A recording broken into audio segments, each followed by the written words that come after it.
Coba deh, kamu bayangkan situasi ini ya. Kamu lagi duduk santai, mungkin di kereta pas jalan pulang kerja, atau lagi rebahan di kasur sambil scrolling layar HP. Rutinitas yang hampir semua orang lakukan tiap malam ya, itu. Bener banget. Jempolmu bergerak cepat ngelewatin puluhan video. Ada orang menari, terus resep masakan, berita politik yang bikin pusing, sampai tiba-tiba. Tiba-tiba jempolnya berhenti. Nah, iya, persis. Jempol itu berhenti. Ada satu unggahan yang benar-benar menahan perhatianmu. Dan ini bukan karena visualnya yang penuh ledakan, atau musiknya yang berisik gitu ya. Justru biasanya konten yang paling bikin kita berhenti itu yang sangat sederhana. Betul, video itu sangat sederhana. Cuma ada satu kalimat pendek yang diucapkan, tapi entah bagaimana rasanya kalimat itu kayak menembus layar dan langsung menampar sesuatu di dalam dadamu. Selamat datang di penelusuran mendalam kita hari ini. Senang sekali bisa ngobrol lagi sama kamu. Kita akan membahas fenomena yang persis kayak gitu tadi. Sebuah fenomena tentang bagaimana informasi menyebar ya. Iya, bagaimana sebuah informasi atau sentuhan emosi itu bisa menyebar liar kayak api di hutan kering. Dan itu hanya berawal dari satu narasi yang dilempar di waktu yang sangat tepat. Dan kalau kita perhatikan tren belakangan ini, penyebaran informasi yang paling masif itu jarang sekali digerakkan oleh logika murni. Pasti emosi kan yang main. Tepat sekali. Semuanya digerakkan oleh emosi.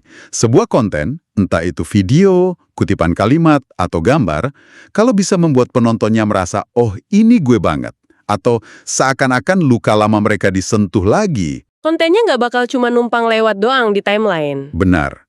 Konten itu akan disimpan, dibagikan ke banyak grup chat, dan akhirnya jadi bahan perdebatan yang panjang di media sosial. Nah, ngomong-ngomong soal konten yang bikin geger grup chat nih, itulah misi kita di diskusi mendalam kali ini. Kita nggak akan bahas teori yang terlalu berat dulu di awal. Kita mau membedah sebuah euforia nyata yang lagi meledak banget di jagat maya. Sesuatu yang sangat relevan dengan industri hiburan kita saat ini. Buat kamu yang ikutin dunia hiburan, pasti tahu dong soal proyek sinetron terbaru yang judulnya Terikat Janji.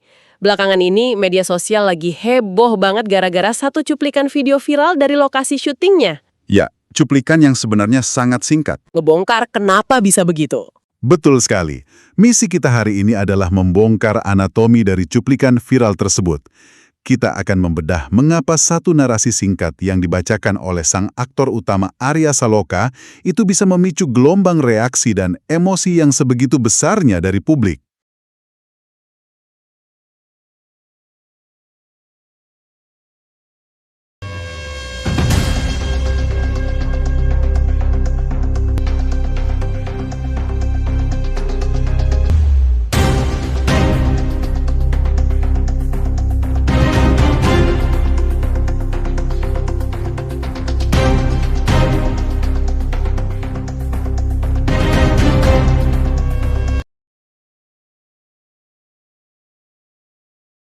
Oke, mari kita urai ini pelan-pelan ya. Kita mulai dari fenomena pengumumannya dulu deh. Di industri hiburan, ngumumin proyek baru itu kan ibaratnya kayak ngelempar daging segar ke kolam yang penuh ikan kelaparan. Analogi yang sangat pas. Langsung diserbu pastinya. Iya kan? Ada rasa penasaran yang memuncak, ekspektasi, terus spekulasi liar netizen. Nah, begitu muncul kabar kalau Arya Saloka lagi syuting untuk proyek Terikat Janji ini, internet langsung bereaksi kilat. Karena nama besar selalu membawa bayang-bayang ekspektasi yang besar juga. Setuju. Kabar ini tuh lompat dari TikTok, terus masuk ke Instagram, nyebrang ke X, cuma dalam hitungan jam. Ini ngebuktiin banget gimana sebuah nama bisa jadi magnet utama. Dan sentral dari semua antisipasi itu tentu saja berpusat pada pemeran utamanya. Benar, apalagi pas audiens tahu kalau di proyek ini, Arya Saloka bakal adu akting dengan Asya Asunsao. Sejak nama mereka berdua disandingkan, nama Arya Saloka terus-terusan trending di berbagai forum penggemar. Menjadi pusat perbincangan di mana-mana. Tapi pertanyaannya nih, kenapa orang-orang ini bisa sebegitu antusiasnya? Maksudku, mereka kan belum tahu ceritanya bakal sebagus apa, skenarionya aja belum keluar kan? Kalau kita melihat ini dari kacamata psikologi perilaku, apa yang sedang terjadi di sini adalah sebuah contoh klasik dari fenomena hubungan parasosial. Dan ini bercampur dengan proyeksi ekspektasi dari penonton. Tunggu sebentar, hubungan parasosial itu maksudnya gimana tuh? Biar lebih gampang dipahami sama pendengar kita juga. Apakah ini kayak sensasi di mana kita ngerasa kenal deket sama selebriti, ngerasa mereka itu teman kita, padahal mereka tahu kita hidup aja nggak? Ya, analogi kamu tadi pas sekali. Begini, otak manusia itu pada dasarnya tidak berevolusi untuk bisa membedakan secara instan antara wajah teman yang kita temui di dunia nyata dengan wajah aktor yang kita lihat setiap hari di layar kaca. Oh, jadi otak kita ngeresponsnya sama aja ya? Ketika seseorang melihat aktor seperti Arya Saloka membawakan sebuah peran, otak mereka melepaskan zat kimiawi atau hormon yang sama seperti ketika mereka berinteraksi dengan orang yang mereka kenal dekat. Wah, ini menarik banget. Pantesan aja fans itu bisa militan banget dukungannya. Makanya, ketika ada kabar Arya Saloka akan berpasangan dengan Asya Asunsao di sinetron baru, otak audiens langsung otomatis membuat simulasi. Mereka secara bawah sadar mulai merancang teka-teki di kepala mereka sendiri. Kayak nebak-nebak nanti chemistry mereka berdua ini bakal kayak apa ya gitu ya. Betul. Apakah karakter Asya nanti bakal bikin Arya Saloka menderita? Atau justru sebaliknya, fakta bahwa audiens mempertanyakan konflik cerita sejauh ini, padahal sinetronnya belum tayang, ini menunjukkan betapa kuatnya imajinasi kolektif para penggemar. Berarti mereka ini ibaratnya udah ngebangun rumah emosionalnya sendiri, padahal produsernya itu baru ngasih lihat gambar denahnya aja ya. Masuk akal sih. Dan kayaknya tim di balik Terikat Janji ini tahu persis cara mainin ritme rasa penasaran itu. Ya, mereka menahan informasi, lalu melepaskannya sedikit demi sedikit. Rasa penasaran yang awalnya cuma tebak-tebakan di kolom komentar, tiba-tiba diledakkan begitu aja lewat bocoran video syuting. Entah ini bocor beneran atau emang sengaja dibocorkan untuk promo. Biasanya di industri ini tidak ada yang kebetulan. Iya juga sih, yang pasti di dalam video itu ada hook atau pancingan yang benar-benar menghentak hati. Di situ terdengar suara Arya Saloka membacakan sebuah narasi, dan narasi ini bertindak sebagai roh dari keseluruhan cerita. Dan narasinya sangat spesifik. Coba deh kamu dengar, dan resapi kalimat viral ini. Seberapa jauh kamu bisa mencintai seseorang yang telah membohongimu? Yang sangat menarik di sini adalah bobot dari kalimat tersebut. Itu hanya 9 kata. 9 kata yang sangat sederhana. Tapi coba perhatikan beban filosofis di dalamnya. Iya, kerasa berat banget ya pas diucapin. Ini bukan sekedar kalimat jualan biasa. Kalimat itu didesain sebagai sebuah pertanyaan yang memaksa siapapun yang mendengarnya untuk langsung bercermin. Tapi tunggu dulu. Bukannya ini tuh formula yang agak klise di dunia sinetron ya? Maksudku, cerita cinta yang dikhianati atau dibohongi itu kan udah ada dari zaman bahula. Memang benar, tema itu klasik. Tapi cara mereka membungkusnya yang membuat ini berbeda. Apa sih yang bikin 9 kata ini terasa beda banget dan nggak sekedar clickbait murahan? Yang membuatnya berbeda adalah benturan dari dua konsep ekstrim di dalam satu kalimat yang sangat singkat. Di satu sisi kita punya kata cinta. Dalam konsep ideal manusia, cinta itu sering diidentikan dengan pengorbanan tanpa batas, sesuatu yang tulus. Sesuatu yang suci lah ya ibaratnya. Betul. Tapi kemudian, kalimat itu tiba-tiba memasukkan variabel yang paling destruktif dalam sebuah interaksi manusia, yaitu kebohongan. Wah iya itu kontras banget. Cinta sama kebohongan disatuin. Bayangkan kamu sedang membangun sebuah rumah dengan seseorang. Cinta adalah semen yang merekatkan batu batanya. Tapi kebohongan adalah tindakan mengambil batu bata dari fondasi rumah itu secara diam-diam. Sampai akhirnya rumahnya rubuh sendiri ya. Nyesek banget sih dengar analogi itu. Dan kalimat tadi sebenarnya sedang mengajak audiens merenung. Menantang batas toleransi kita. Bagaimana jika pengorbanan yang kamu berikan itu dibalas dengan kebohongan? Apakah cinta itu masih pantas untuk dipertahankan? Jadi ini relate banget sama kehidupan nyata orang ya. Sangat relate. Inilah yang memicu ketidaknyamanan mental pada pendengarnya. Mereka otomatis mengingat mantan mereka, pasangan mereka sekarang, atau mungkin sahabat yang pernah berkhianat. Kalimat itu menembus batas fiksi dan langsung masuk ke area personal audiens. Pantesan, rasanya jelek banget pas denger. Kayak tiba-tiba dipaksa buka luka lama yang udah dikasih plester rapat-rapat. Dan sejujurnya menurutku bukan cuma teksnya aja yang bikin merinding. Cara penyampaiannya juga sangat menentukan. Nah itu dia. Coba deh kamu bayangin kalau kalimat sedalam itu dibaca dengan cara yang marah-marah, teriak-teriak, atau sambil nangis histeris. Akan terasa sangat berlebihan dan artifisial. Pasti cringe banget kan jadinya. Tapi di cuplikan itu, suara Arya Saloka tuh tenang banget. Merdu, lirih, tapi kerasa ada beban emosi seberat 1 ton di setiap suku katanya. Dia tidak terdengar seperti sedang berakting. Betul, dia nggak kedengeran kayak aktor yang lagi baca naskah hafalan, tapi kayak cowok di dunia nyata yang lagi capek banget sama hubungannya. Ketenangan vokalnya itu justru yang bikin pesannya makin menusuk ke tulang. Nah, kamu baru saja menyinggung soal apa yang di dalam psikologi vokal disebut sebagai mikroekspresi. Bentar, mikroekspresi? Bukannya itu istilah yang biasanya dipakai buat mimik wajah ya? Kayak alis yang berkedut sedikit pas orang lagi bohong gitu? Emang bisa diaplikasikan ke suara? Sangat bisa. Emosi manusia itu bocor lewat banyak sekali saluran. Dan suara adalah salah satu saluran yang paling sulit dimanipulasi secara sadar dan sempurna. Oh, wow, jadi suara kita bisa ngasih tahu perasaan asli kita ya? Tentu, ketika seorang aktor benar-benar mendalami perannya, mikroekspresi vokal ini muncul dalam bentuk jeda yang sangat presisi, tarikan napas yang tertahan, atau sedikit getaran di ujung nada saat dia bicara. Dan Arya Saloka ngelakuin itu di rekaman viral ini. Arya Saloka melakukan ini dengan tingkat keakuratan yang luar biasa. Ketenangannya di audio itu bukanlah ketenangan orang yang damai, melainkan ketenangan orang yang sudah kehabisan energi untuk sekedar marah. Jadi audiens tuh secara bawah sadar nangkep ya frekuensi keputusasaan itu. Tepat. Mereka bisa mendengar sisa-sisa cinta yang sedang berperang melawan rasa kecewa. Itulah pembedanya. Pengiriman emosi yang seautentik ini berhasil mengubah sebuah konten promosi menjadi sebuah cermin psikologis bagi pendengarnya. Pantes saja efeknya langsung kayak kembang api meledak di malam tahun baru. Potongan video itu langsung viral di mana-mana. Ribuan komentar membanjiri cuplikan tersebut. Dan interaksi warganet di sana sangat menarik untuk diamati. Banget. Membaca komentar-komentar netizen ini tuh rasanya kayak lagi baca studi sosiologi mini. Coba kita bedah beberapa respons mereka dari data yang kita punya. Respons pertama yang paling membeludak itu jelas intonasi antusiasme. Mereka sangat menunggu kembalinya sang aktor. Ada satu komentar yang bunyinya begini. Wah, nggak sabar nih lihat akting Mas Arya Saloka lagi. Kalau dipikir-pikir, komentar ini nunjukin kerinduan yang bukan cuma soal butuh tontonan aja. Lalu seperti apa menurutmu? Kayak nungguin teman lama pulang kampung gitu loh.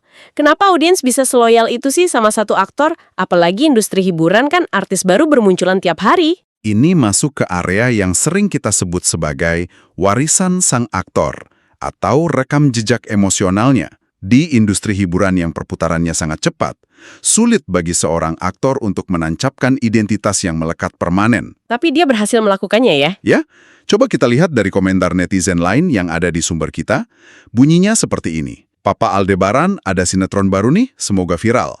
Komentar ini adalah bukti empiris dari warisan tersebut. Ah iya, aku perhatiin banyak yang masih manggil Papa Aldebaran. Padahal Terikat Janji ini kan proyek yang sama sekali baru, dengan karakter yang baru juga. Kenapa mereka bawa-bawa masa lalu, coba? Karena bagi penonton, nama karakter masa lalu itu bukanlah sekadar nostalgia belaka, itu adalah sebuah jaminan mutu emosional. Jaminan mutu ya? Kayak semacam garansi gitu? Tepat sekali. Arya Saloka pernah memerankan karakter legendaris yang mengaduk-aduk perasaan jutaan orang setiap malamnya. Ia telah menciptakan sebuah fondasi kepercayaan yang sangat kuat dengan publiknya. Jadi pas mereka lihat Arya Saloka di layar lagi, mereka udah tahu rasanya bakal diapain nih emosinya. Betul. Ketika penonton melihat nama Arya Saloka di proyek Terikat Janji, mereka tidak mulai menonton dari titik nol. Mereka sudah datang dengan membawa sebuah koper besar berisi ekspektasi. Ekspektasi bahwa aktor ini punya kapasitas untuk bikin mereka baper lagi. Menyakiti dan menyembuhkan perasaan mereka lewat layar kaca, itu keahliannya. Dan ketika netizen mendoakan semoga viral, itu sebenarnya adalah bentuk validasi. Mereka pengen dunia tahu kalau idola mereka ini emang pantas dapat panggung sebesar itu ya. Ya, mereka ingin investasi emosional mereka pada aktor ini tervalidasi oleh kesuksesan karya barunya. Mereka mau aktor andalan mereka kembali menguasai perbincangan publik. Masuk akal banget sih, jadi kayak kita beli barang dari brand yang udah kita percaya puluhan tahun, kita nggak perlu lihat spesifikasinya detail-detail amat, kita udah yakin kualitasnya bagus. Analogi yang tepat, brand loyalty dalam bentuk emosional. Nah, tapi kesuksesan sebuah tontonan kan dan cuma bertumpu di pundak satu orang aja ya. Di komentar warganet yang membanjiri cuplikan itu, elemen kolaborasi juga disorot habis-habisan loh. Karena sinetron adalah seni kolaboratif. Iya, ada netizen yang nulis begini. Kak Arya dan Kak Asya kompak banget. Aku pas baca ini agak mikir sih. Masa iya dari cuplikan yang sangat singkat, yang cuma beberapa detik aja, orang udah bisa nilai mereka berdua kompak? Jangan pernah meremehkan insting penonton. Itu gimana ceritanya coba? Maksudku, dari video bocoran doang loh. Ini membuktikan betapa tajamnya insting sosial manusia.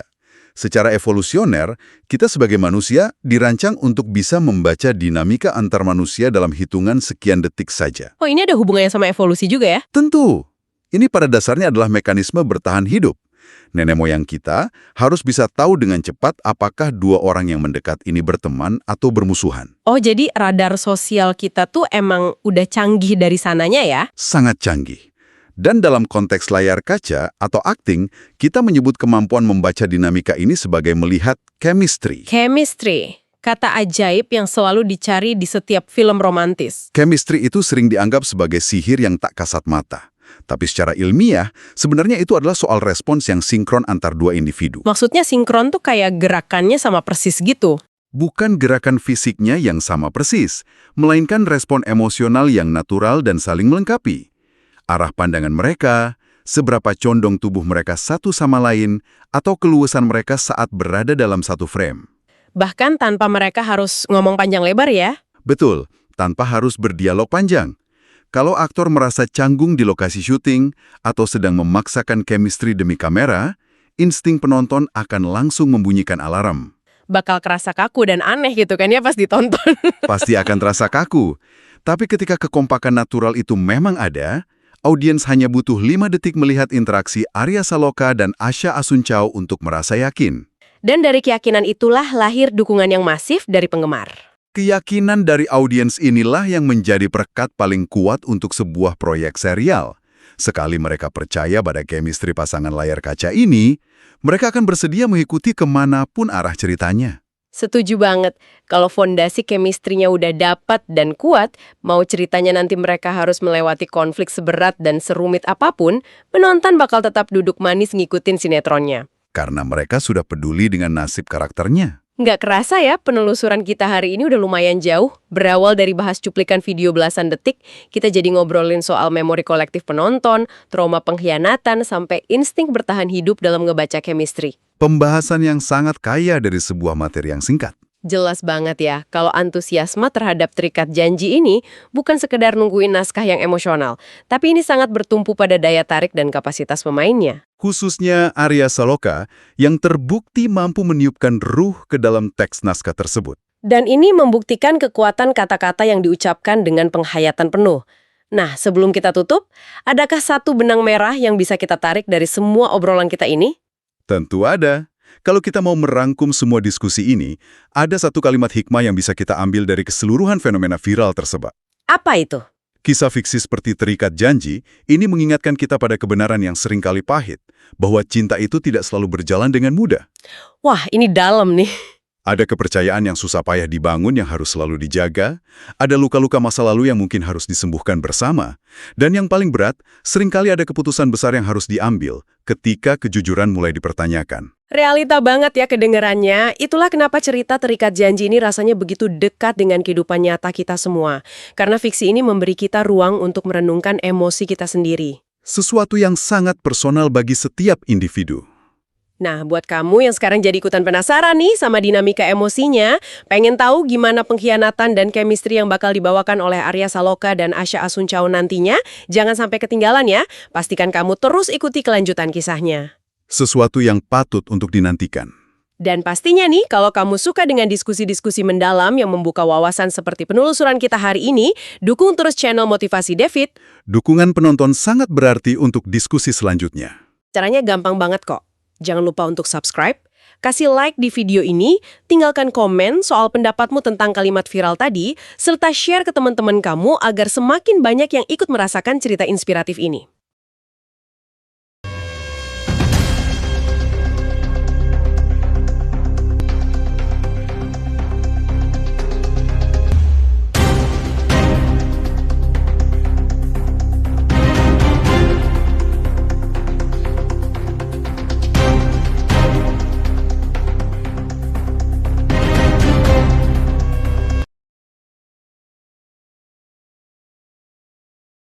Sebagai penutup diskusi kita hari ini, Saya ingin memberikan satu pemikiran terakhir untuk direnungkan.